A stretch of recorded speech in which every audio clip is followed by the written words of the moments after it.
ఇక్కడ మన క్వశ్చన్ లో చూసుకున్నట్లయితే an unknown alkyl halide reacts with alcoholic KOH to produce hydrocarbon C4H8. Ozonolysis of hydrocarbon forms 1 mole of propionaldehyde and formaldehyde suggests the structure of alkyl halide అంటున్నారు. So మనం ఇక్కడ తీసుకున్నట్లయితే ఏ అనే compound ని ఆల్కహాలిక్ KOH తో treat చేస్తే ఏం form అయింది అంటున్నారు? C4H8 ఆల్కీన్ అనేది ప్రొడ్యూస్ అవుతుంది. This is alkyne and this is alkyl halide కాబట్టి డీహైడ్రో హాలోజనేషన్ అనేది జరుగుతుంది అని చెప్పొచ్చు.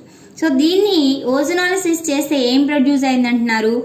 ప్రొపినాల్డిహైడ్ CH3 CH2 C+OH and formaldehyde అనేది ప్రొడ్యూస్ అయింది అంటున్నారు. C+OH.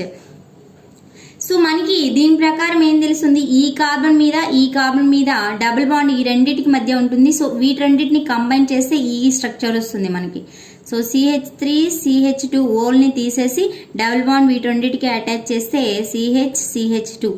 This is a alkene unsaturated carbonyl compound అనేది హైడ్రోకార్బన్ అనేది ఇక్కడ ప్రొడ్యూస్ అయింది. సో ఇది దేని నుండి వచ్చి ఉండొచ్చు అని అంటే ఇక్కడ మనకి తీసుకున్నట్లయితే డీహైడ్రో హాలోజనేషన్ జరగాలి అంటే ఇట్ షుడ్ బి ఇక్కడైనా మనకి ఏముంటుంది?